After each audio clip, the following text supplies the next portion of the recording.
Mitra bisnis, ribuan massa menuntut pembubaran DPR, pengesahan undang-undang perampasan aset hingga penghapusan tunjangan anggota DPR yang dinilai tidak masuk akal. Dalam demo tersebut, sejumlah massa juga terlihat melakukan perusakan fasilitas umum di sekitar gedung DPR MPR. Apa komentar Anda? Di 5091887, WhatsApp call di 0816924924. Ya, tapi memang ya saat itu perlu dikasih peringatan ya Mas. Tapi jangan sampai lah merusak sesuatu. Ya saya himbau jangan sampai ada perusakan lah. Dan jangan sampai ya menimbulkan korban juga. Boleh kita menyalurkan aspirasi, tapi ingat kalau ada sesuatu yang rugi diri kita, karena yang namanya sarana jalan, sarana apa itu juga dari uang kita juga. Iya, kalau saya lihat ya demo yang terjadi kemarin itu sepertinya bukan dipandu ya, tapi kemarahan berawal dari kemarahan secara refleks. Jadi itu murni kalau saya lihat dari berita-berita, karena rakyat udah marah ya seperti itu ya. Dan juga ada info katanya tanggal 28 seperti itu lagi. Saya sih berharap ya anggota DPR sadar dengan perkataan-perkataan yang tidak pantas diucapkan oleh seorang pejabat atau anggota DPR. Juga menteri ya telah menyinggung hati semua rakyat Indonesia. Seharusnya kan dia lihat ke bawah situasi ekonomi rakyat yang sedang down semuanya. Tapi gaji mereka sangat tinggi-tinggi. Jadi rakyat, betapa marahnya rakyat setelah mengetahui semua itu. Jadi kita harus sadarlah, pejabat-pejabat harus dipikirkan ke rakyat ya. Dengan gaji sekian, hati rakyat teriris gitu. Mereka senang-senang, joget-joget, bergembira. Sementara rakyat, perekonomian yang sekarang ini tidak dipikirkan. Dan kinerjanya untuk memajukan perekonomian dan menstabilkan keadaan tidak dilihat gitu. Mereka tidak turun ke bawah, sementara rakyat menjerit. Ini perekonomian semua dari Jakarta sampai seluruh daerah saya survei semua menjerit. Jadi bagaimana rakyat tidak marah secara refleks ya kalau mereka seenak-enaknya dengan gaji yang demikian besar menaikkan berbagai macam pajak gitu. Kalau ekonomi kita baik-baik saja sih, kemungkinan rakyat tidak marah, masih bisa menerima. Tapi karena marah sedemikian, terjadilah demo. Jadi sudah terdengar semua para pemimpin dan rakyat itu kita tunjuk seharusnya bekerja keraslah untuk rakyat sesuai dengan gaji yang mereka terima. Kalau dengan kejadian seperti ini, orang-orang DPR berjoget-joget ria, rakyat semua di seluruh Indonesia sudah tidak percaya lagi dengan para pemimpin kita. Mereka, saya yakin semua tidak ada yang percaya lagi dengan kejadian-kejadian yang terlihat di medsos. Karena medsos itu, dunia maya itu sudah cepat begitu terdengar. Kalau ada kesalahan satu aja mereka bilang hoax. Itu Kak, bagaimana mungkin hoax? Kalau mereka berbicara udah didengar oleh medsos, terus dibilang kesalahan. Tidak mungkin rakyat percaya dengan mudah begitu saja. Itu aja sih. Menurut saya itu pejabat-pejabat saat ini itu tidak ada sense bahwa rakyat lagi susah, warga lagi susah, ekonomi juga lagi sulit. Malah ini hari kemerdekaan waktu rapatnya itu malah joget-joget dan difoto-fotoin. Itu tidak patut. Bahasa kepada orang politik itu adalah tidak patut, ketidakpatutan. Mau memberi contoh apa? Orang rakyat lagi susah, hutangnya banyak, kena pinjol, kena judol dan lain-lain. Ini yang kaya raya ini, yang berdasi, yang kaya raya, yang ruang AC itu malah joget-joget, malah senang-senang, malah pesta pora. Jadi makannya bagus, semuanya bagus, tidak bisa merasakan kesulitannya si rakyat. Jadi wakil rakyat apaan itu? Makanya kenapa ada demo? Demo itu adalah ekspresi yang sudah terpaksa. Kalau tidak orang nggak mau, rakyat nggak mau demo. Untuk apa demo? capek sendiri, kadang juga bisa luka, kadang juga bisa ini. Jadi cuman yang rusak-rusak itu tidak usah, itu ekspresi tapi tidak usah. Jadi demo ini si pemerintah dan pejabat-pejabat termasuk juga DPR dan lain-lainnya itu harus menjadi satu warning bahwa jangan bertingkah laku yang tidak patut dengan gaji tunjangan sebesar begitu ya. Saya percaya semua anggota dewan itu kan asetnya pasti juga miliaran, puluhan miliar, ratusan miliar, bahkan triliunan. Sementara rakyatnya itu masih mau makan pun susah, makan seadanya, dan juga hutangnya itu juga banyak. Jadi ini kan satu kontras yang sangat besar sekali. Mana boleh menunjukkan ketidakpatutan itu kepada rakyat. Rakyat marah itu wajar. Oleh karena itu ya saya pribadi itu turut ini ya prihatin dengan tingkah lakunya para anggota dewan dan lain-lain juga sama, lebih kurang sama lah, menteri atau apa juga lebih kurang sama. Kita berharap Pak Presiden itu tidak usah belajar orang lain, tapi bersikap tegas lah. Setidaknya ya teladani 4 orang pemimpin dunia. Mau seperti Donald Trump juga boleh. Yang penting bikin Indonesia besar lagi, maju lagi, kaya lagi, berwibawa lagi, berdaulat lagi. Atau belajar pada Presiden Xi Jinping, semua koruptor itu babat habis semuanya, memajukan negeri. Atau belajar sama Presiden Putin, atau setidaknya yang paling dekat itu belajar sama PM-nya Singapura atau PM-nya Malaysia, sudah cukup. Jadi teladannya juga banyak, contohnya juga banyak. Tidak usah belajar dari yang aneh-aneh atau yang sosokan atau tidak tidak tahu malu gitu bahasanya lah ya. Semoga Indonesia tetap memaju dan pejabat itu, pemimpin, pejabat, politikus semuanya bisa introspeksi diri, memperbaiki diri dan memberikan sebagian daripada rezekinya kepada rakyat yang lagi susah. Itu juga satu kodrat, satu perintah Tuhan.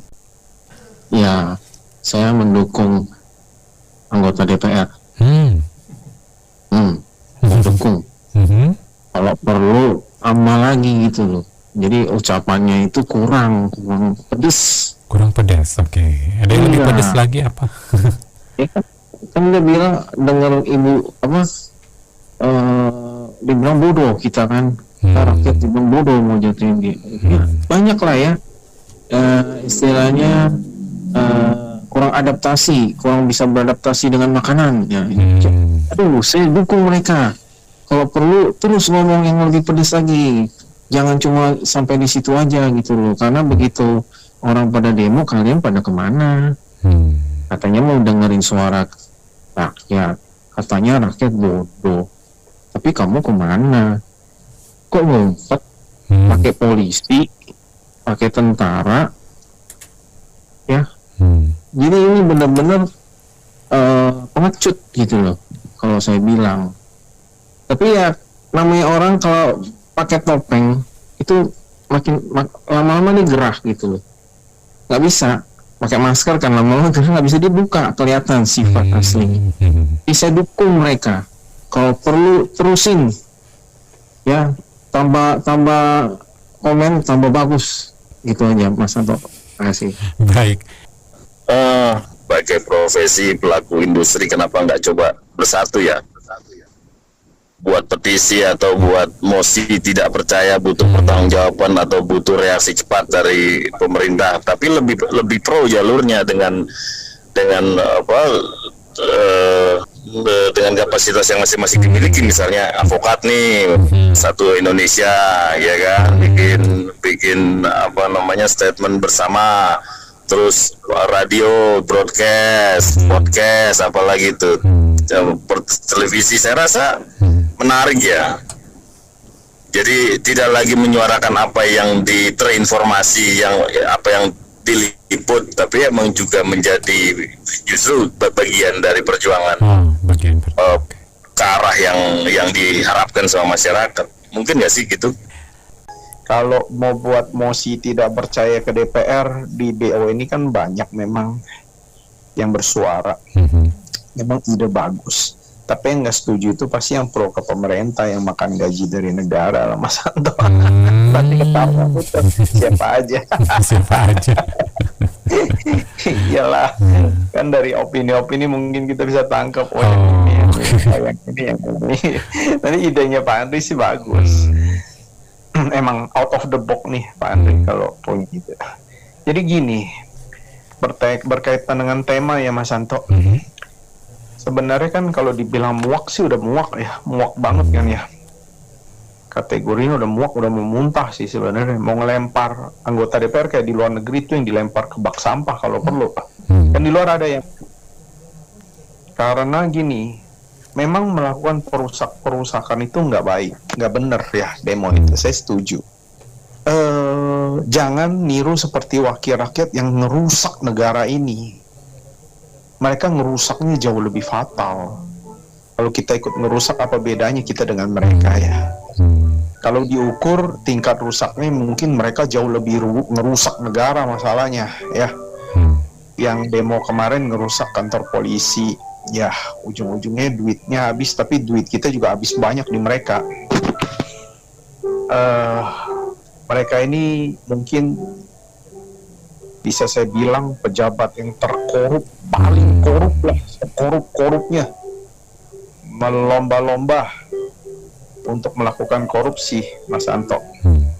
Dan kita tahu jagoan saat ini DPR itu kan sebenarnya orangnya Pak Prabowo juga. Sekarang kita tahu, saya mau tanya deh, apa DPR isinya orang-orang yang berkualitas saat ini? Contohnya apa? Joget-joget itu menunjukkan kualitas nggak sih? Kan kayak dakocan jadinya ya. Pertanyaan berikutnya, apakah juga DPR diisi oleh para mafia? Mafia judol, mafia BBM subsidi, mafia tambang. Bertanya boleh dong Mas Santo. Kita bertanya loh. Kita tidak menyebut. Karena kita tahu rakyat ini minta apa nggak pernah dikasih, karena ujungnya pasti akan ke mereka kan. Belum lagi menteri, apakah menterinya juga berkualitas? Bingung saya juga ngejawabnya. Jadi kan kalau kemarin saya pernah ada bilang apa istilahnya ya, ketika Anda bukan ketika Anda, orang bodoh akan sangat berbahaya jika sedang berkuasa. Ya, saya ada ngomong itu, Mas Anto.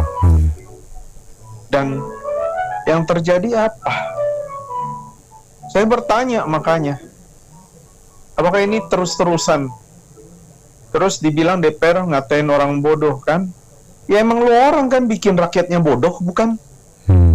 Emang lo orang yang bikin rakyatnya bodoh. Tapi sorry ya, gue nggak makan duit bansos lu, jadi gue nggak bisa dianggap bodoh, gitu loh. Betul nggak Mas Santo? Karena lo orang yang bikin rakyatnya semua bodoh, plus pemilihan presiden pakai amplop, kan sama. Lo orang yang bikin. Kalau nggak mungkin lo orang ngejabat kok di situ. Justru lo harus bersyukur bahwa lo orang berhasil membuat rakyat bodoh sehingga bisa duduk lo di situ. Logika itu dong dipakai. Lo meres rakyat. Contoh Noel, katanya apa Mas Santo? Terjadi dari 2019 pemerasannya. Masa menteri nggak tahu? Kenapa Noel doang yang dicocok? Menteri sebelumnya nggak tahu. Gue mau ketawa sih, tapi takut dosa. Kasusnya Noel pemerasan itu banyak di tempat lain, Mas Santo. Mau saya sebutin nggak Mas Santo? Pengurusan KIR, apa bedanya? Saya tanya. Pembuatan SIM, lo bikin orang nyogok supaya berhasil. Orang yang benar-benar mau nggak nyogok, nggak bakal lulus. Nggak akan lulus. Sampai lo harus nyogok. Apa bedanya dengan pemerasan, Mas Santo? Bener nggak? Contohnya tuh sudah banyak, tapi Noel, ya ilah, Ducati, Alphard, lucu kita mah. Enggak, jadi itu pembodohan by design, dirusak negara ini. Kalau comparison dengan kantor polisi, waduh, negara ini mau rusak Mas Santo. Serusak-rusaknya. Bukan cuma kantor polisi satu yang rusak. Itu lihat aja ke Freeport, betapa rusaknya itu pulau, ya kan? Sejarah nih gila-gilaan, sebanding sama orang. Gila Mas Santo, kalau mau ngomong, siapa ujungnya? Partai politik. Siapa di dalamnya? Ya ada Pak Presiden juga kah? Bertanya saya, Partai Gerindra udah duduk di DPR. Bisa nggak Pak? Semua orang Gerindra ditantang untuk harta pembuktian terbalik Pak, seperti yang Ahok lakui. Mau dong Pak? Titip, kalau boleh anak buah Bapak mulai dari situ aja, yang isinya anggota DPR semua. Karena anggota DPR mereka wakil rakyat atau wakil partai. Diharapkan ajab dari Akong turun nantilah, supaya kalau dibilang kita bersuara, ya udah cukup lah.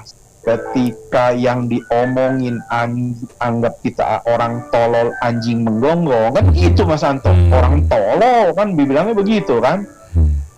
Emang kita bisa temuin mereka untuk diskusi? Ngumpet dong, pakai polisi.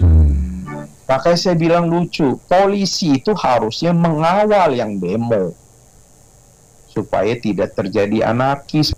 Jangan lu jadi musuhnya buat pendemo, karena lu juga digaji oleh rakyat. Betul nggak Mas Santo? Ketika lu tiba-tiba nembak gas air mata, ya udah anarkis lah, ya nggak? Saya nggak membenarkan anarkis Mas Santo, itu aja. Iya, nggak boleh itu. Apakah ini pemerintah mesti dijatuhkan dengan cara demo? Nggak. Karena dengan menjatuhkan pemerintah dengan cara demo, artinya bakal ada kerusuhan, bakal ada seperti 98. Kagak ada demo yang kalem-kalem aja jatuh pemerintah, kagak ada. Pertanyaannya, apakah ini kita mau? Saya kira kita juga nggak mau. Tetapi kan nggak mau pemerintah yang bersih dari korupsi, pemerintah yang menegakkan aturan yang baik. Kan kita juga mau ini kan. Artinya apa? Ya kita terus bersuara, tetapi tentu dengan suara kritik yang tajam. Lantas kita melakukan koordinasi, kita mencari pribadi-pribadi yang punya power, bukan hanya di lokal, untuk mengingatkan pemerintah bahwa ini kondisi Indonesia itu bisa berakibat sampai secara global keluar. Kalau begini terus, kita juga merangkul pribadi-pribadi yang punya power. Tentu, ya gue sih nggak meragukan BO. BO suaranya cukup kenceng. Tetapi ya, kadang-kadang kita teriak sampai air liur kering. Ya saya kira udah tahunan juga begini aja. Ada sih perubahan. Ada dikit. Kayaknya belum. Gue baca hari ini kayaknya udah didengar itu sekjennya si Gerindra, si Dasko udah ngomong yang masalah 50 juta anggota DPR katanya hampir sampai bulan Oktober nih, bulan Oktober ini. Jadi udah nggak ada lagi. Jadi dianggap Oktober 2004 sampai Oktober 2005 kan 50 juta sebulan, kira-kira 600 juta dianggap periode untuk nyewa kontrakan kos atau rumah sepanjang sampai periode anggota DPR RI yang 2029 kan. Nah artinya sampai di situ kan ada suara kita didengar juga. Termasuk juga suara teman-teman yang demo lah. Nah saya pikir inilah fungsinya. Terus bersuara. Tapi kita nggak mau negara ini chaos. Nah sebenarnya untuk APBN itu mendingan gue bilang berapa kali terang-terangan aja lah. Kita tahu lah itu partai politik, mereka juga perlu duit untuk mempersiapkan pertarungan di 2029. Apalagi nanti presidential threshold semuanya udah 0 dan lain-lain. Jadi udah di APBN kita udah ya alokasi buat partai politik yang sewajarnya lah, kasih mereka lah udah. Selebihnya itu benar pakai dengan tepat sasaran. Tuntutan kita udah jelas. Kita main-main lagi. Kalau sekarang nggak ada batasan, semua terus bermain. Jelas batasan. Korek, hajar, tikung sana sini semakin dalam, ya kan? Kan nggak ada batasan. Lebih baik usulkan aja deh, pemerintah ajukan deh, bikinlah rancangan undang-undang yang partai politik mereka memang mendapat jatah sekian udah, diperjelas saja udah. Jadi mereka juga punya, kan mereka juga, Prabowo mana mau, adiknya Syasim mana mau korek kantong lagi. Seperti pertarungan 2024. Ya. Yang mumpung sekarang di pemerintah kan, gue juga mau siapin uang dari sekarang buat nanti fight. Partai politik lain nggak ada, gue juga mau gitu. Belum lagi pejabat, karena mereka main-main, pejabat ikut main-main. Oke. Jadi persoalan di negara ini tetap kembali ke masalah uang. Tetapi ini nggak terbuka sehingga semuanya campur aduk di dalam dan kita setiap hari teriak. Dan tak akan selesai. Jadi saya usul rancangan undang-undang perampasan aset bla bla bla itu juga disertai dengan rancangan undang-undang pengalokasian dana buat partai politik yang benar aja lah udahlah. Supaya kita tuntas. Sekian persen udah clear buat mereka. Sisanya benar-benar memanfaatkan untuk pembangunan. Siap. Itu aja bro. Naik demo menuju Bekasi. Cakep. Lagi aksi-aksi demo diserbu polisi. Masuk Pak Saifuddin. Kasihan tuh Bung BR demo kemarin itu yang ditangkap 351 anak. Dan itu kelihatan memang nggak terkoordinasi karena memang bohirnya kelihatan nggak ada. Jadi saya itu murni bukannya demo bayaran menurut saya. Dan saya ingat kalau zaman saya demo dulu tahun 66 itu dikawal tentara, jadi aman. Kalau sekarang eranya kayak seperti 98 tuh. Diserbu polisi terus belakangnya tentara, cukup mengerikan itu. Tapi ada satu hal yang perlu dicatat tuh Bung BR. Iya. Itu DPR kemarin mengesahkan Kementerian Haji. Itu baru 3 hari udah langsung putus itu. Mungkin itu pakai aftur kali ya. Dan karena aftur. Langsung ngegas gitu ya. Iya, amplopnya tebel-tebel tuh mungkin. Nah, kalau memang begitu, berarti anak kementerian tambah satu lagi. Menurut saya masih kurang itu.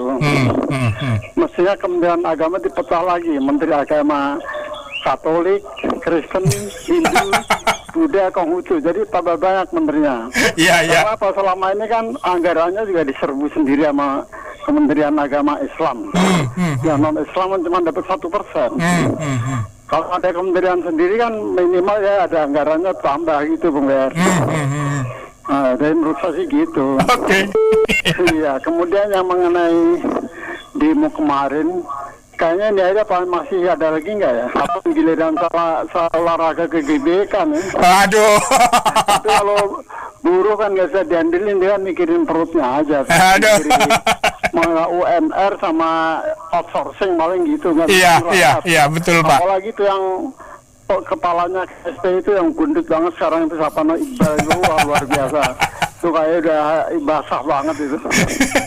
Jadi menurut saya ini demo itu kan akibat dari perbuatan yang di demo. Jukitan kayak di Pati itu kan siapa yang salah, kan bupatinya. Bupatinya betul. Jadi rakyat sekarang udah sangat kritis. Tanpa digerakin pun mereka sudah bisa bergerak sendiri ya. Iya, itu makanya perlu hati-hati nih. Itu Bung Der. Terima kasih. Pantun aja dulu. Dilanjut kalau begitu Pak Setiawan, dilanjut. Siska seksi naik demo. Cakep. Gara-gara arogansi DPR di demo. Masuk Pak Setiawan. Benar, setuju saya juga tuh. Oke, silakan Pak Setiawan, silakan. Ya ini kan demo sebenarnya sesuatu yang merugikan ya, nggak perlu kalau DPR-nya nggak arogansi ya. Karena apa? Ini kan udah rakyatnya miskin, terus dapat gaji gede dia joget-joget. Jadi saya ngeledekin ya. Orang jadi marah lah. Tapi sebenarnya kan kalau kasihan coba yang kasihan siapa coba kalau demo? Itu kan kemarin saya ada lihat itu ada ibu-ibu yang mau naik KRL aja susah gara-gara benar itu. Ada juga kan. Jadi terus belum lagi barang-barang ini rusak. Itu apa? Jadi akarnya apa? Ya itulah orang-orang yang sombong, arogansi, terus kemudian dia liga korupsi lagi ya. Jadi bangga atas korupsi dan di atas penderitaan orang lain. Iya. Iya itu dia makanya. Ya ini kalau terus-terusan begini ya bahaya sebenarnya kan kalau dibiarin aja kan lama-lama bisa meledak lebih keras lagi nih. Jangan sampai Pak, jangan sampai, kita doakan sama-sama ya kan supaya cepet sadar itu yang di Senayan sono gitu kan. Ya tumpahin aja cepet-cepet kena virus budukan gitu. Cuma makan tunjang bisa kolesterol Bang. Hari ini kan didemoin dibahas demonya kemarin. Iya. Saya sejujurnya aja biasa itu kan kalau lihat di layar TV itu ya. Biasa kan kalau daftar slip gaji kita kan gaji pokok terus lemburan itu stop cuman 2 baris habis itu total kan MBR ya. Iya. Nah kalau kemarin di TV itu saya jadi ikut lagunya si itu tetap bolak-balik gitu. Jadi halaman pertamanya udah 6 baris, dibolak-balik halaman keduanya masih 7 baris, di totalnya 100 juta lebih. Kata bolak-balik sama aja kan ya. Nah terus mengenai demo kemarin saya sejujur ngomong gitu, bukan tidak terkoordinir, tidak ada akhirnya. Itu kemarin itu murni hanya memenuhi ajakan-ajakan yang disuralkan untuk demo. Jadi tidak ada koordinir. Jadi makanya langsung dihantam aja kan. Dihantam sampai gue jualan jamu yang hampir masuk suka itu kagak bisa lanjut Om. Aduh. Mutus sampai Kebayoran nggak bisa balik gue. Bisa kemarin kejadiannya begitu Pak. Tunggu subuh gue bilang yang demo siapa kok gue yang menderita gitu loh. Nah terus kedua itu yang gue bingung, katanya rapatnya mereka dipercepat tapi nggak bisa pulang lah. Kok malah pulang sih kemarin ya? Mestinya kan rapat kita percepat, berhenti, kita menyambut paksa di depan ya, maunya kita dengar begitu, ini malah pas cepat pulang. Kenapa itu badak kita di sini itu punah di Indonesia? Sebenarnya bukan karena diambil culanya, kalau bukanya diambil semua Mas. Nah, itulah kepunahan itu semua badak Jawa, badak Sumatera, badak putih, punah semua, mukanya habis semua, karena diimbatin semua sama orang DPR ini. Jadi di gedung DPR pun kalau Bang Ber tahu, itu kita nggak bisa nanam bunga bangkai itu Rafflesia arnoldi itu nggak bisa ditanam di DPR, gedung DPR nggak bisa, karena baunya nyaru. Karena isinya sama semua, jadi nyaru itu bunga bangkai itu mati dia, nggak bisa narik serangga, nggak bisa, karena baunya hampir sama semua itu satu gedung itu.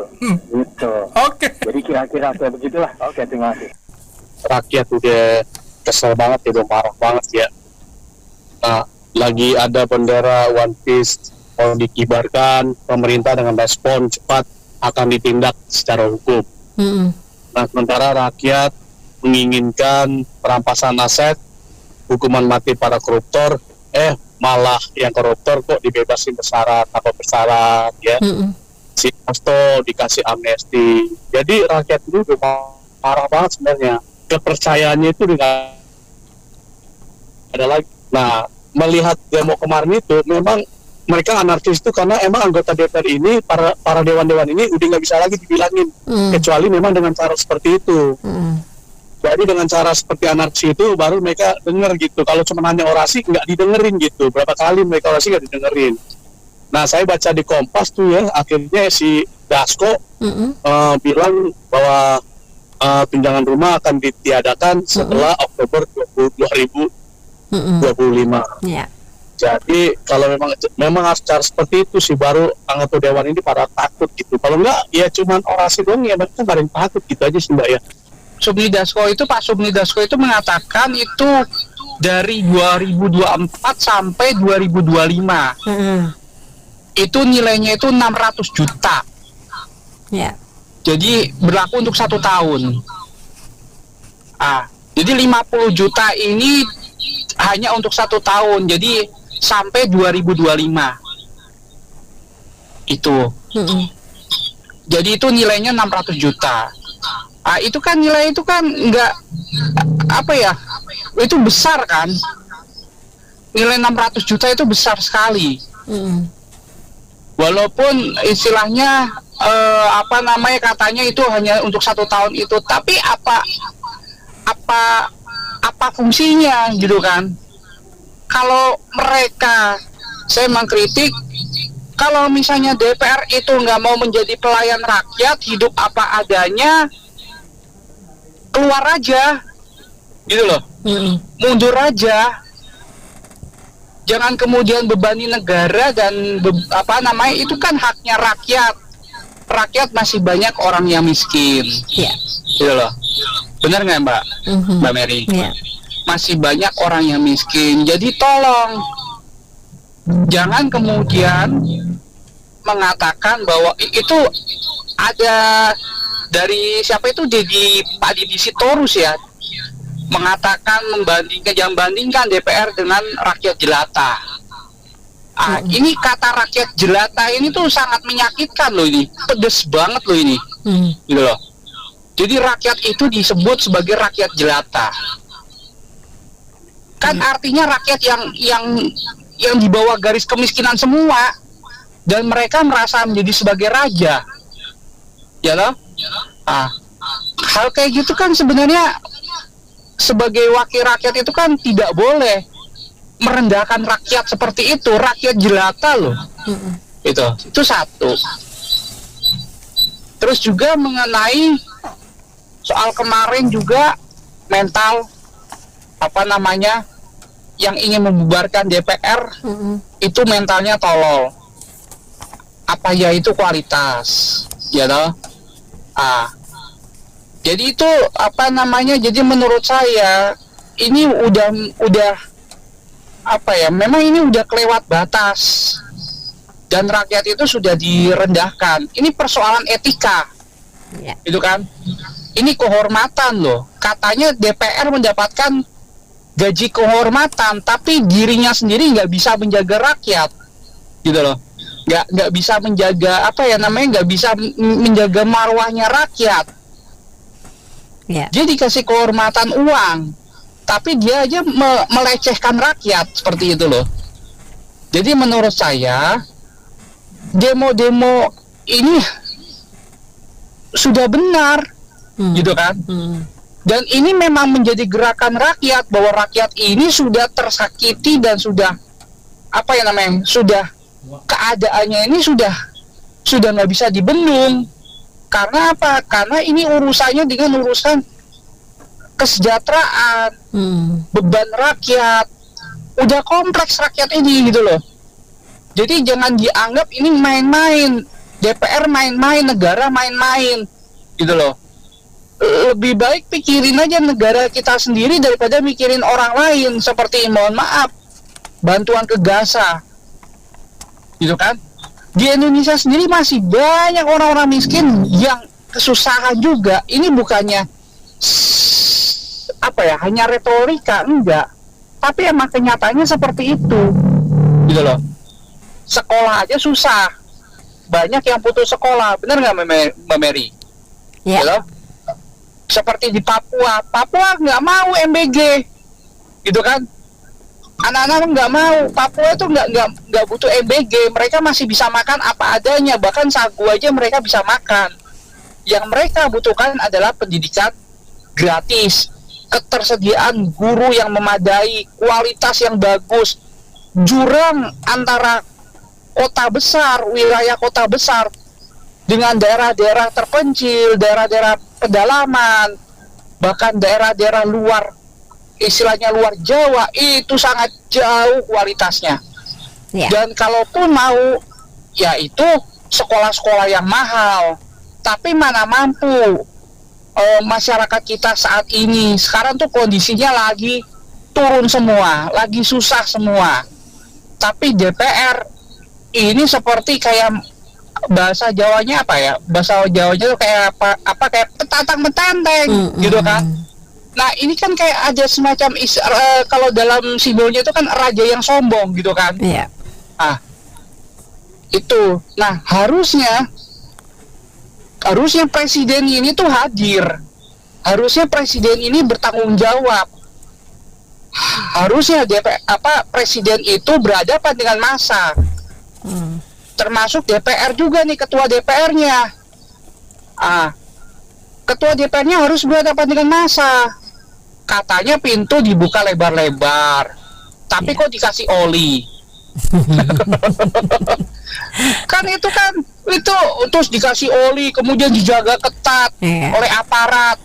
Ini kan suatu hal yang artinya apa? Ini kan udah suatu simbol. Artinya DPR tidak mau menerima kritik dari rakyat. DPR nggak berani, DPR pengecut. Bener nggak, Mbak? Kasarnya kan seperti itu. Ya loh. DPR pengecut.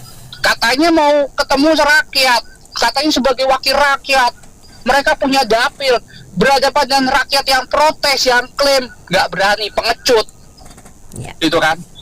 Kurang lebih seperti itu.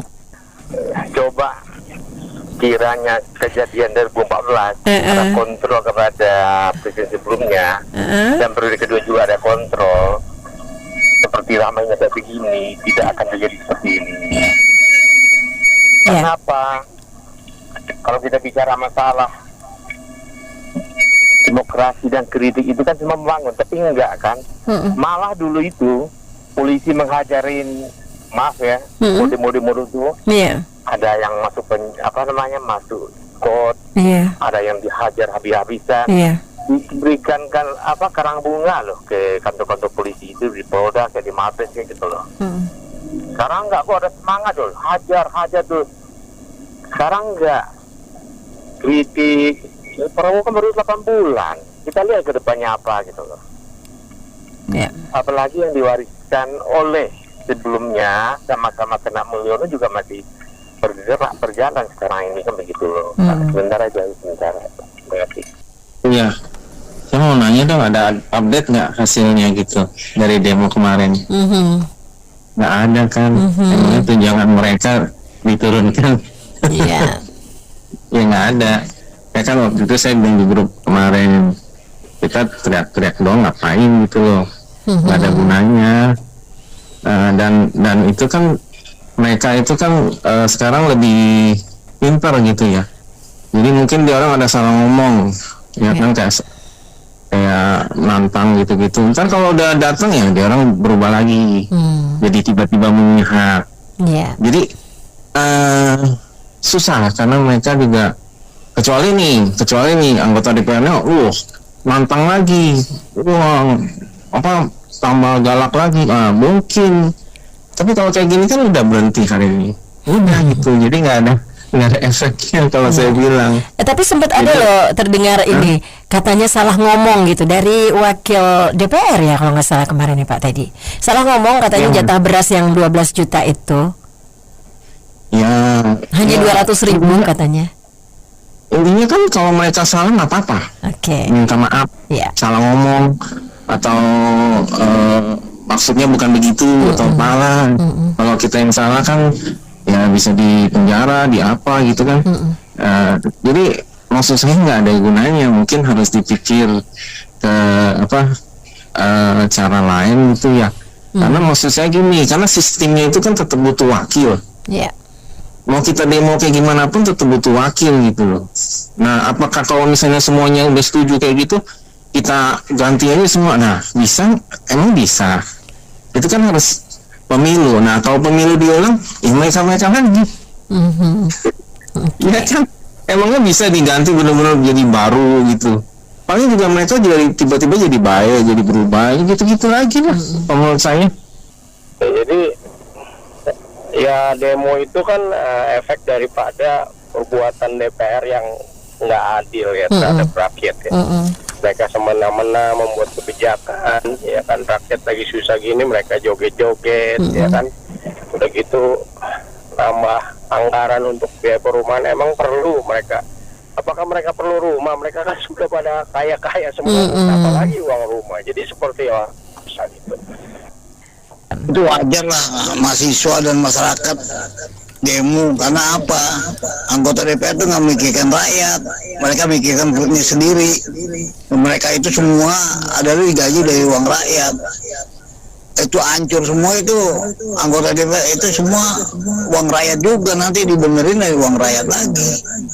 Ya rakyat lagi yang susah juga, karena itu pajak rakyat juga.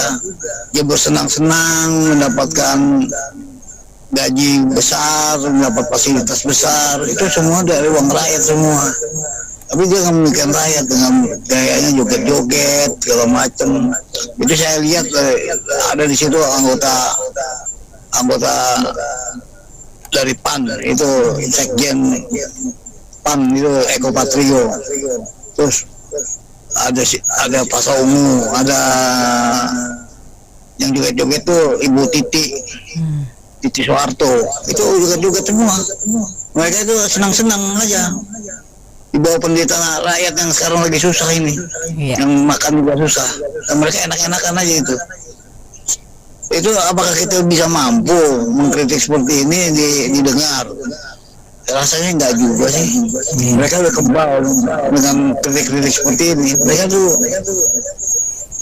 seperti di Menara Gading, nggak memikirkan rakyat yang susah begini. Ya, orang udah begitu banyak hutang begitu triliunan begini. Itu siapa yang mau bayar? Ini semua rakyat lagi. Ya, jadi susah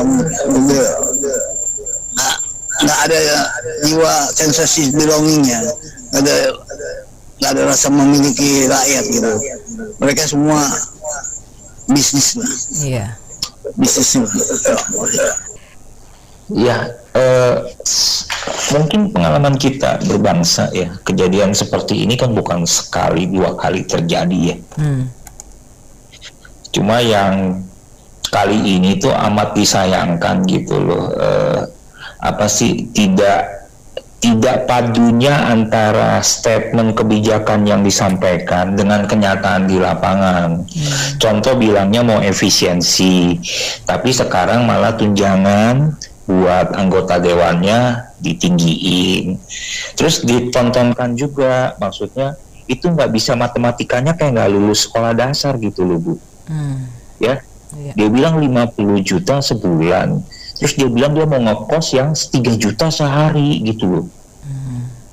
Ini sekolahnya di mana gitu ya. Ini menunjukkan juga kualitas pendidikan kita tuh jelek banget gitu, menghasilkan orang-orang kayak begitu. Ya enggak? Iya. Ya, udah itu habis itu ada lagi, udah tahu orang udah sedih ya, ditimpain lagi bilang, gue dari Bintaro nih ke Senayan nih macetnya minta ampun gitu loh. Kan itu kualitas orang yang kita pilih gitu. Berarti kitanya juga yang kayak begitu juga kalau menurut saya ya.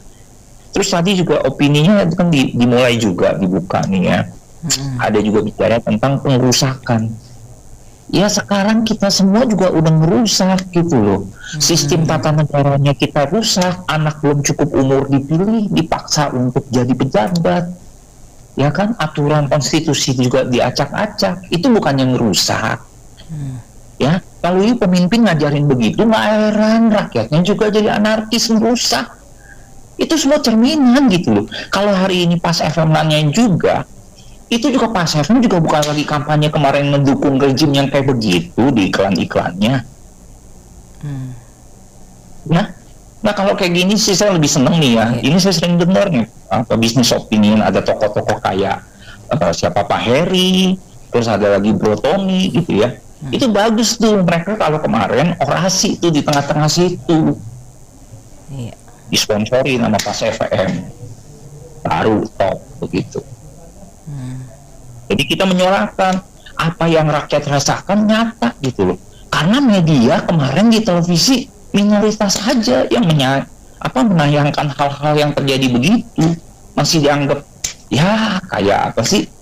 Kayak ombak-ombak kecil lah. Masih test the water begitu. Makasih ya. Jangan bilang tamat SD-nya tidak, nanti dibilang pakai jasa palsu. Ini lagi inget jasa palsu ini. Masa anggota DPR tamat SD tidak? Saya bilang bukan tamat SD tidaknya. Kan presiden kita terdahulu sudah bilang wakil rakyat kita ini seperti taman kanak-kanak, PAUD. Ya nggak? Jangan Iya. dibilang TK terlalu tinggi, TK masih biayanya tinggi tuh kalau masuk ke TK. PAUD kan gratis, murah meriah. Nah itulah mereka lagi bersenang-senang, ditambah lagi mereka dapat gaji. Alangkah baiknya kita berdemo itu, bawalah mainan anak-anak kita itu semuanya. Kalau bisa sejak Jakarta ini kita turun ke jalan, bawa mainan anak-anak kita lemparin, biar mereka bermain-main di sana, dan bahagia mereka. Apalagi dapat, kalau ini kan mereka PAUD-nya PAUD digaji lagi, dengan dapat 3 juta mereka masih goyang-goyang tuh. Kita lihat ada selebritisnya juga goyang-goyang. Apa nggak mau kita melihat anggota DPR seolah-olah mereka itu bangga, padahal mereka harusnya melihat, mereka harusnya berpikir, mereka digaji oleh rakyat. Rakyat susah, mereka kok masih bisa ketawa ketiwi dengan kenaikan segitu, kata dia. Aduh, mau ya hitung-hitungannya nggak tahu kita dari mana hitung-hitungannya. Kita yang bodoh apa dia yang goblok? Ya nggak? Jadi kita pertanyakan lagi, berbahagialah mereka ini. Sampai detik ini mereka masih menikmati gaji oleh rakyatnya, walaupun rakyatnya tidak bisa makan, walaupun rakyatnya semuanya serba dioplos barangnya. Padahal rakyat ini kan ibarat perusahaan, mereka ini komisaris. Kok komisarisnya dipermainkan begini oleh mereka? Mereka yang mengelolanya. Malu kita kayak begini. Harusnya mereka bangga sebagai pekerja musiman, kasar bicara, mereka dibutuhkan oleh rakyatnya. Harusnya mereka kerja dengan baik, bukan mereka seolah-olah mereka yang punya, mereka menikmati dengan uang-uang mereka tanpa bercapek-capek mereka bekerja. Jadi miris kita ngeliat sampai detik ini. Ya saya berharap juga kalau demo-demo para polisi ini kalau bisa mereka menyatu lah sama adik-adik kita ini, sama mahasiswa, sama buruh, sama rakyat Indonesia yang sedang mengajukan aspirasi mereka, keinginan mereka untuk Indonesia ini lebih baik. Kepada anggota DPR yang seolah taman kanak-kanak PAUD yang sedang digaji ini, harusnya mereka itu jangan mempergunakan alat-alat lah, kosong saja mereka pihak keamanan kita. Dan saya berharap kembali lagi, mudah-mudahan TNI lebih fair, mereka ini duduk di tengah, mereka berdiri di tengah. Polisi, jangan kita ini polisi, tentara, rakyat, mahasiswa semuanya diadu domba, mereka berpesta-pesta, ketawa-ketawa di gedung Senayannya. Iya nggak? Jadi seolah-olah ini fasilitas sarananya keamanan ini untuk adik-adik kita semuanya. Kalau betul-betul damai, sejuk, kita juga senang. Mereka ketawa-ketawa terus. Jadi saya berharap ya inilah kebahagiaan mereka, anggota DPR kita ini. Anggap saja lah itu taman kanak-kanak yang dibilang presiden kita terdahulu, Bapak Gus Dur. Ini PAUD yang sedang bermain, digaji, mereka dapat gaji besar, mereka ketawa-ketawa. Ya memang harus dibubarkan. Terutama itu partai yang terlalu banyak itu yang menggerogoti uang negara. Mereka itu mencari uang dari anggota DPR yang sebanyak itu, walaupun anggotanya itu tidak tamat sekolah. Ya taruhlah minimum SMA, tapi I'm not sure ya, kayak si Dani istrinya dia tamat apa gitu loh, Eko Patrio. Lantas siapa lagi tuh banyak, si Farel yang anaknya Vene Melinda, kita tahu ya kan. Ke daerah, ke pelosok-pelosok, mereka dikagumin oleh ibu-ibu. Mereka cuma jual tampang. Maaf, ini kebetulan ya, saya punya anak tamatan UI IT, cum laude. Saya sekolahkan ke Amerika, lulus summa cum laude. Mungkin salary-nya hampir sama dengan salary anggota DPR yang tidak bisa apa-apa dan tamatan apa gitu loh, yang tidak punya ijazah. Saya tuh sedih, wakil kita itu kok pada teole-ole yang dipilih karena top aja. Yang pertama mestinya mereka itu partai itu dibubarkan. Pilih partai cuma 2, seperti di Amerika cuma 2. Ini partai terlalu banyak, apalagi kemarin ini ada lagi partai yang baru nongol. Itu kan beban rakyat semua. Mereka itu hidup dari uang pajak kita. Terus terang, saya memang kesal juga. Kebetulan saya tinggalnya Jakarta Selatan. Tiba-tiba pajak rumah saya naik. Rupanya memang naik 10%. Di sisi lain, salary, tunjangan segala macam untuk anggota DPR semua. Saya kutip ada salah satu Pak siapa saya lupa namanya.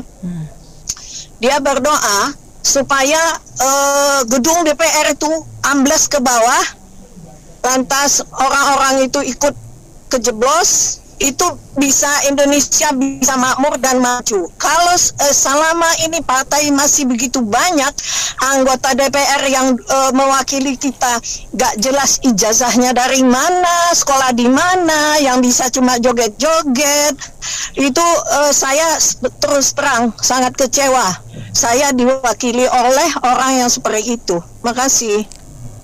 Iya, saya pikir saya juga bagian rakyat yang kecewa ya kalau sampai gaji DPR itu sampai katanya 16-20 kali dari UMR, padahal di Singapura atau di Australia tetangga kita yang ketat tuh hanya 2-3 kali gitu. Tentu patokannya adalah UMR rata-rata. Jadi ini memang sudah merupakan ketidakadilan. Namun untuk membuat DPR bubar itu kan tidak mudah. Mungkin langkah-langkah lain bisa dilakukan, misalnya ketua partai mem-PAW Eko Patrio misalnya, mem-PAW Napa Urbah, mem-PAW siapapun lah yang dianggap oleh partai saat ini menjadi sumber blunder komunikasi di masyarakat ya, itu tergantung ketua partai. Tetapi untuk langsung membubarkan DPR sebagai sebuah kumpulan entitas dengan proses demokrasi yang sudah kita lalui 2 tahun lalu itu rasanya, atau setahun lalu itu tidak mudah dan bisa dikatakan tidak mungkin. Namun yang harus dipahami oleh anggota DPR dan pemerintah, kita ini tidak ada partai oposisi baik secara hukum maupun secara pemikiran. Ini yang salah. Selama kita tidak punya partai oposisi atau sekumpulan beberapa partai yang beroposisi dengan pemerintah dalam tanda positif, maka demonstrasi caci maki di sosial media, di media-media lain mainstream itu pasti akan terjadi, niscaya, di atas pasti. Karena ketidakpuasan masyarakat itu tidak ada yang mewakili di lembaga legislatif, di kanal-kanal positif itu tidak ada. Berbeda dengan Singapura, Malaysia, Australia atau Eropa, mereka atau di Amerika sekalipun yang dikatakan ibu sebelumnya, kan kalau menang Demokrat, Republik jadi oposisi. Oposisi dalam artian kalau ada sebuah saran membangun jalan yang baik, mereka akan memberikan oppose thinking yang juga lebih baik. Kenapa jalan 1 kilometernya harus 5 miliar? Kenapa nggak 3 miliar? Kenapa? Jadi ada check and balances.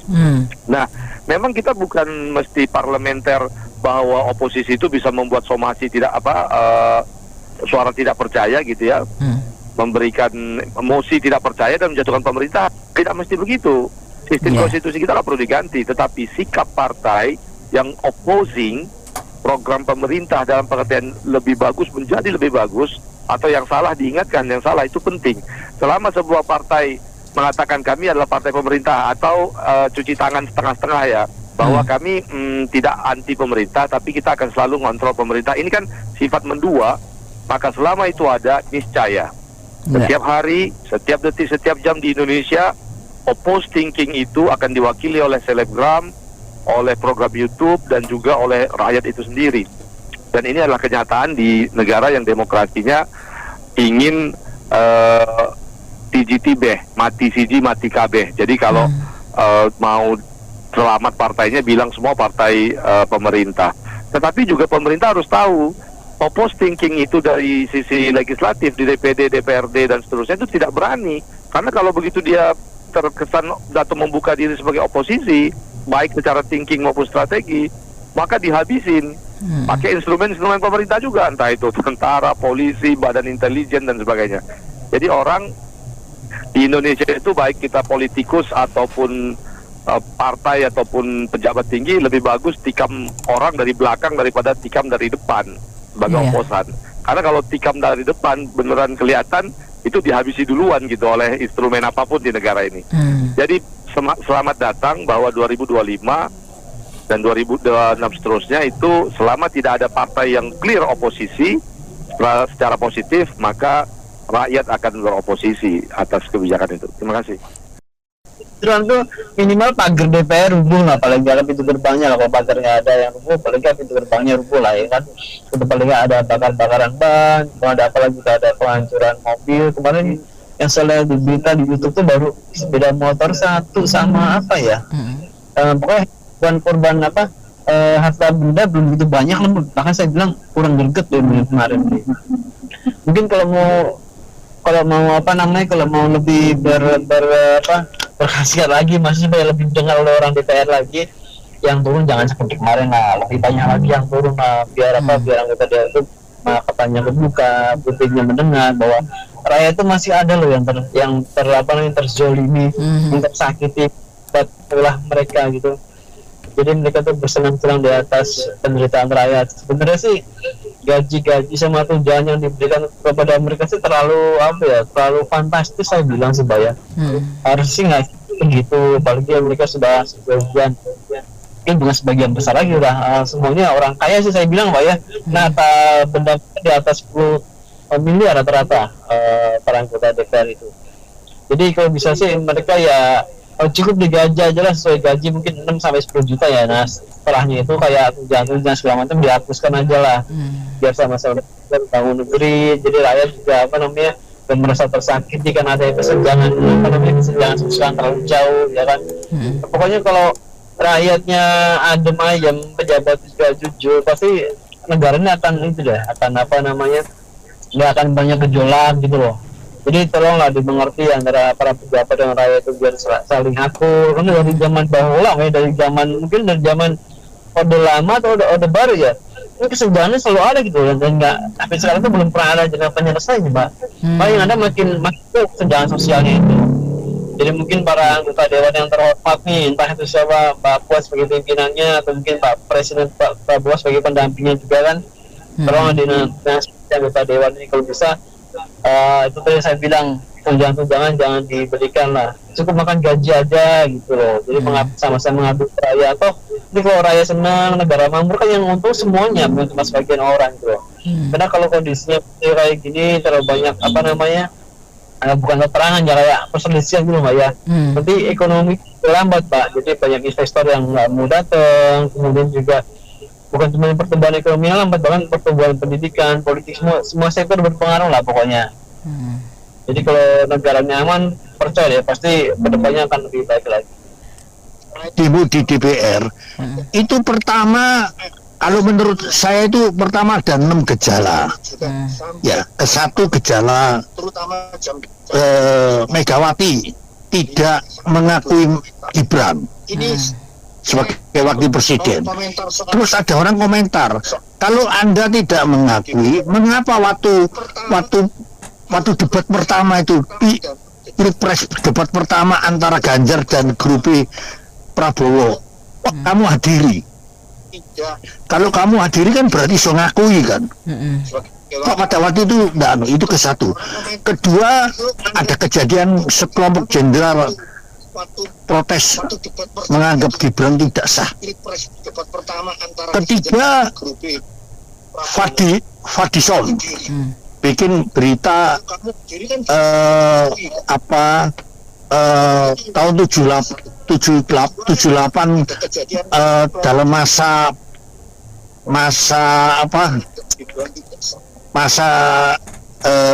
kepada orang wanita itu ya di Jakarta itu. Fadison itu. Keempat, ada berita lagi soal tanah negara, mau disita sama negara kalau tidak dipakai 2 tahun. Kelima, ada lagi peristiwa Pati, PBB naikkan 250% sehingga rakyat berontak. Ini sebagai contoh, makanya Bupati harus segera turun. Kalau Prabowo tidak neken, ini penyakitnya nanti di sini. Rakyat tambah ada contohnya, tambah semangat. Terus keenam, soal ijazah Jokowi. Ya, kalau saya menurut ingat saya 6 perkara ini memang di sekarang nih sama golongan nih yang tidak beres itu. Makanya waktu ada demo tuh saya tahu ini pasti gitu-gitu saja. Tapi setelah saya ngikuti radio bisnis radio El Sinta, ya saya sudah ngerti bahwa para demo tuh atas nama mahasiswa ternyata tidak ada bin mahasiswa seluruh ikut, tidak ada simbol bendera dari anggota buruh atau dari mana, tidak pakai simbol-simbol itu, berarti kan hanya mulut saja ini. Nah, kemudian soal anggota DPR berjoget itu saya juga baru tahu tadi malam itu setelah kita dengar El Sinta bahwa itu setelah mereka mendapat bonus gini-gini mereka senang-senang bonusnya. Ya, per bulan 50 juta untuk sewa rumah. Nah, ini yang bikin masalah terus. Makanya Prabowo harus tegas ngurusi 6 perkara ini. Kalau enggak, risikonya enggak mari-mari itu. Apalagi ada contoh di Pati itu. Ya, Bupati bilang lengser tapi ternyata enggak lengser. Turun rakyat minta ini DPR. Apalagi nanti kalau DPR enggak lengser dia, risikonya besar. Kalau saya nilai itu.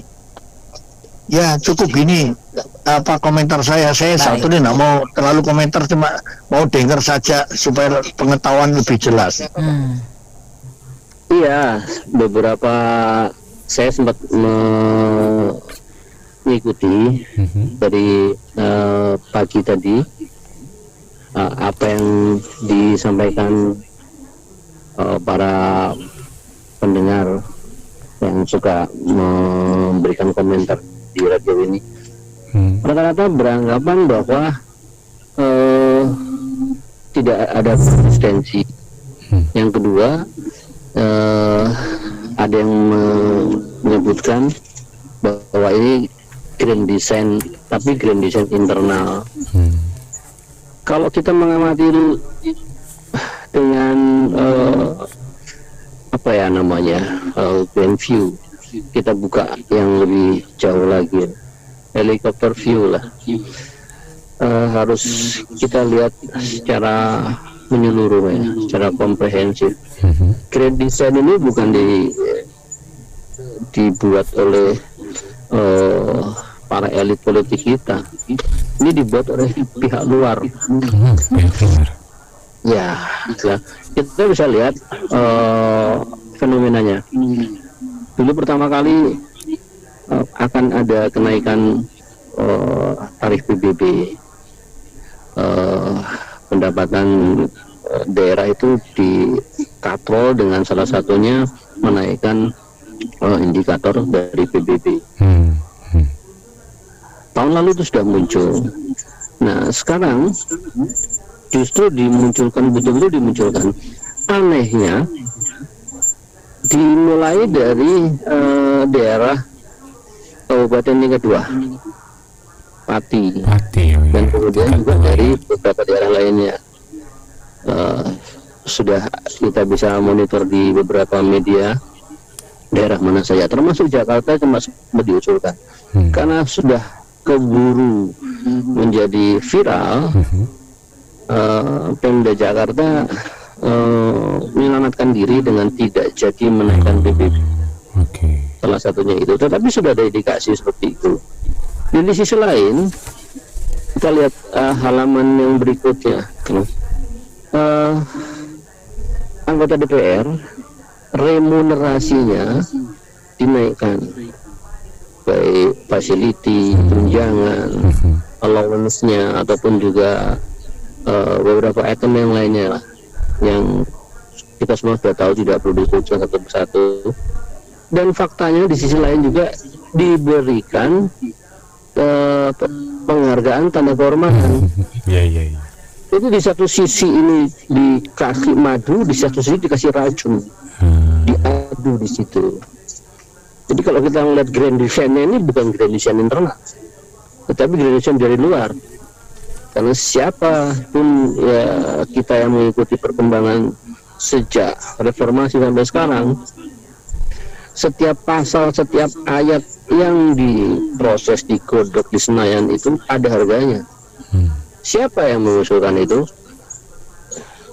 Kalau yang memang memperhatikan dan atau memang mempunyai background educated yang memperhatikan masalah sosial politik Indonesia, yang tidak hanya membaca pos kota dan juga Sentana dan juga mungkin Koran Pagi, itu akan bisa melihat bahwa ini desain bukan dibuat oleh orang internal kita, dibuat dari luar.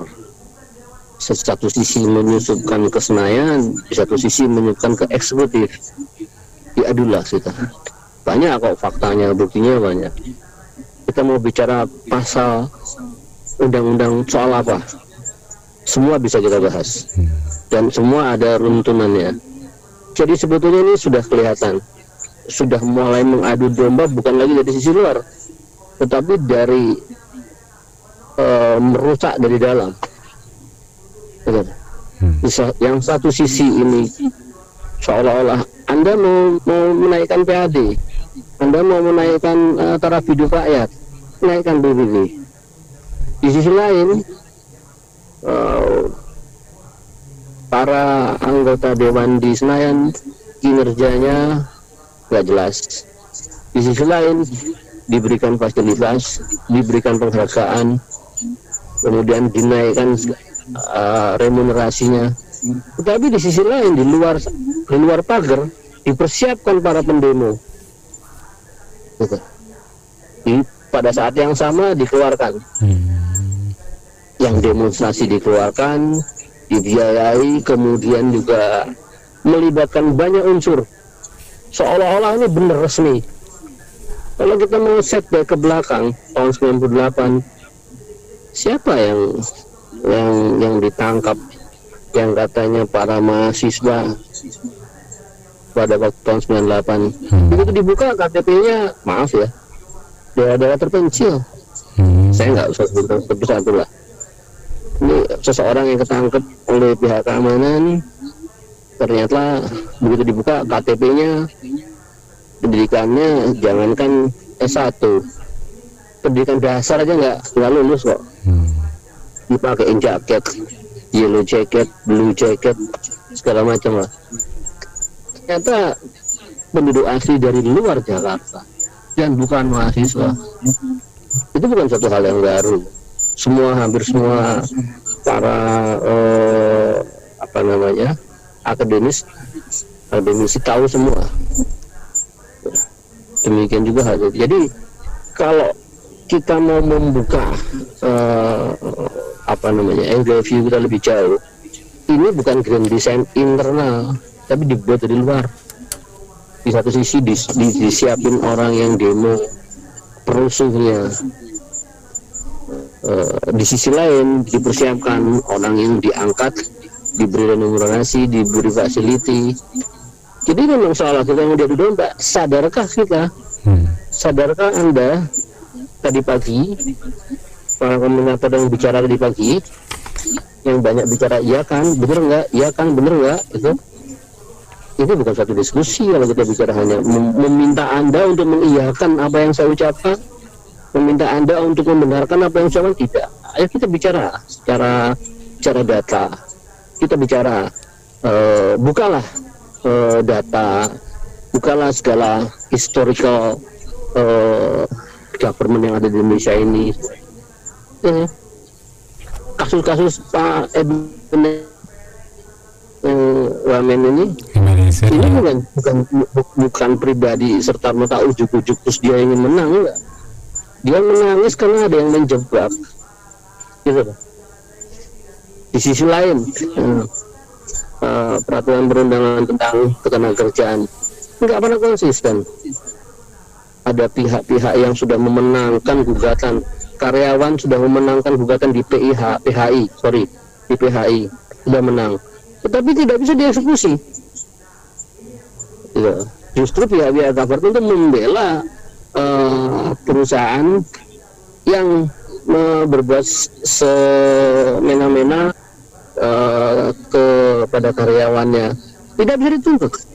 Bayangkan. Nah, jadi sisi lain juga ada hal seperti ini. Maka lihatlah ini grand design ini bukan dari internal.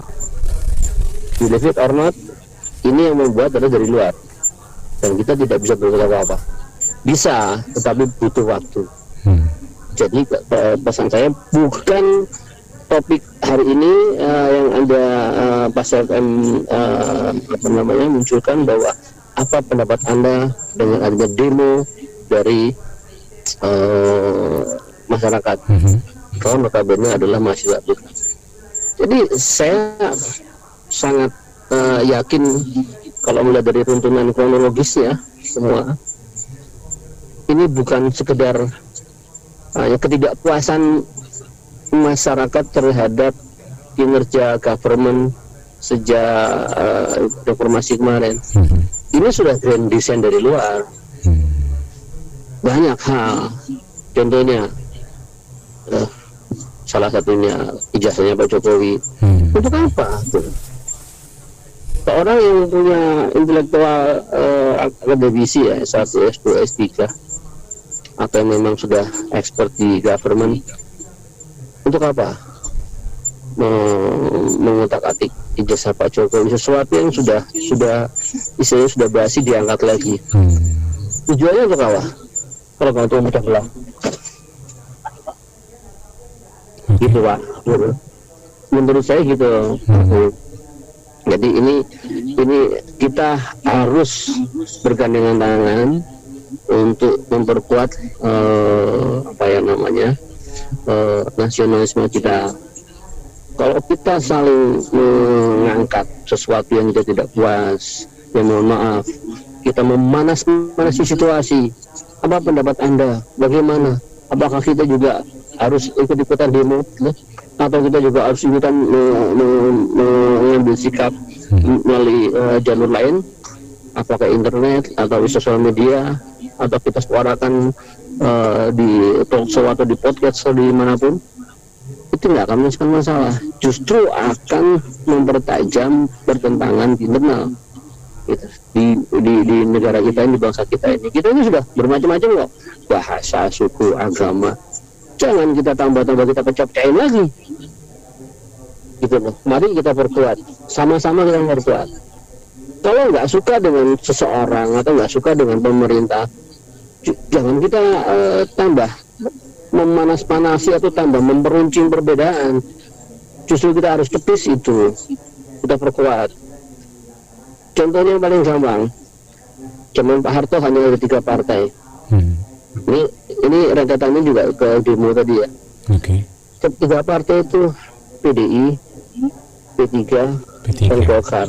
Satu nasionalis, agama, dan karya. Setelah Pak Harto lengser, dalam hitungan istilahnya hitungan jam yang sudah dipersiapkan, tiba-tiba muncul 48 partai yang disahkan. Apa artinya? Sudah betul-betul cuma 3 seperti lambang Mercy itu, tahu-tahu dipecah menjadi 48, kan nambah dipecah-pecah lagi. Itu namanya divide impera itu. Sadarkah Anda semua bahwa kita memang masih dalam suhu untuk dipecah-pecah? Jadi percayalah, ini bukan dari internal, ini dari luar. Gitu, Bung, terima kasih ya. Gini, kalau kita sih nilai itu masyarakat sebagian besar itu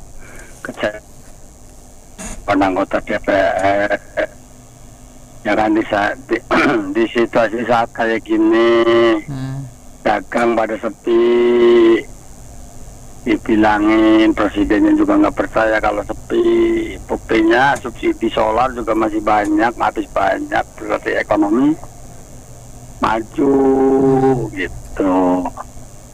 Mungkin ngatur-ngaturnya begitu, tapi malah anggota DPR dapat tunjangan joget-joget di layar. Ya mesti ya bolehlah suka gembira, tapi nggak usah joget-joget.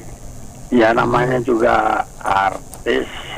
Itu kan ada yang mantan koruptor itu ya, yang perempuan-perempuan itu tuh yang pakai kerudung. itu kan ya nggak elok lah mas ditonton orang banyak kayak gitu. Makasih. Baik, terima kasih Pak Jenal atas opininya. Baik mitra bisnis, demikian sesi Businessman untuk kali ini. Terima kasih, saya Anita Wijaya.